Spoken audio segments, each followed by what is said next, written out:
শীতের সন্ধ্যায় যদি এরকম মচমচে বড়া থাকে তাহলে আর কি লাগে, খুবই মজা করে খাওয়া যাবে।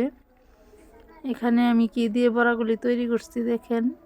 অনেকেই ভাবছেন চাল বা ভাত এরকম কিছুই দেখা যাচ্ছে, আসলে কিছুই না। এগুলি হচ্ছে মূলা আমি চিকন করে পলে নিয়েছি।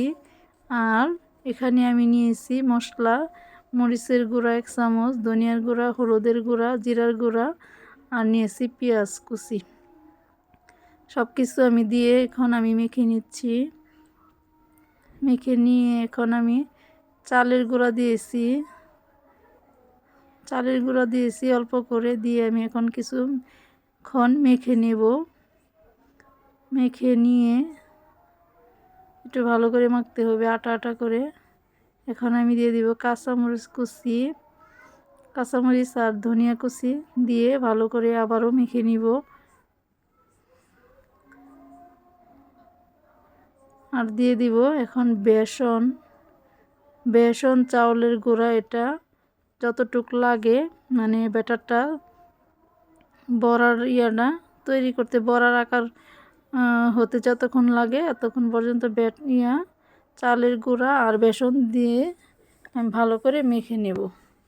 এই যে এরকম করে আমি মেখে নিয়েছি। আরও কিছু চালের গুঁড়া আর বেসন আমি দিয়েছিলাম, দিয়ে আমি মেখে নিয়েছি। এরকম হয়েছে, ঠিক বড়াটা দিতে যেরকম হয়েছে এরকম করে নিয়েছি। এখন আমি কড়াই বসিয়ে তেল দিয়ে অল্প অল্প করে হাত দিয়ে আমি বড়াগুলি দিয়ে দিচ্ছি। আস্তে আস্তে করে সবগুলি বড়াই আমি কিছু হাত দিয়ে চ্যাপ্টা করে দিয়ে দিয়েছি। দিয়ে আমি এখন উল্টিয়ে পাল্টিয়ে দিচ্ছি।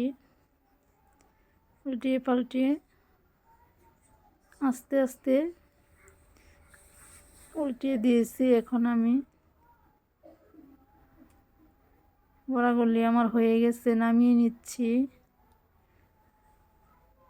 এই বড়াটা খেতে অসম্ভব মজা। এরকম মূলার সিজনে বড় মূলা দিয়ে করতে হবে, মানে এগুলা যদি বড় সাইজের মূলাগুলো দিয়ে গ্রেট করে চিকন করে পড়লে তারপরে এভাবে বড়াটা বানানো যায়। খেতে ভাত দিয়েও খাওয়া যায়, আর ইচ্ছে করলে খালি খালি খাওয়া যায়, মানে অনেক বেশি মজা লাগে। বোঝাই যায় না, যারা মূলা খেতে পছন্দ করে না তারাও বুঝতে পারবে না যে এটা মূলা দিয়ে তৈরি করা হয়েছে। মানে একদম অন্যরকম, মানে মূলার কোনো গন্ধ নেই, খুবই ভালো লাগে খেতে।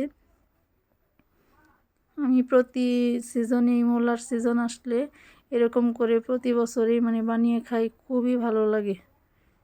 কেউ বলতেই পারে না যে এটা মূলা দিয়ে তৈরি করছি, মানে অসম্ভব মজা। ভাত দিয়েও খাওয়া যায়, খালি খালিও খাওয়া যায়। খুবই মানে মচমচ হয়েছে উপর দিয়ে, আর ভিতরে একটু নরম, খেতে খুবই দুর্দান্ত হয়েছে। আলহামদুলিল্লাহ, অনেক ভালো লাগছে।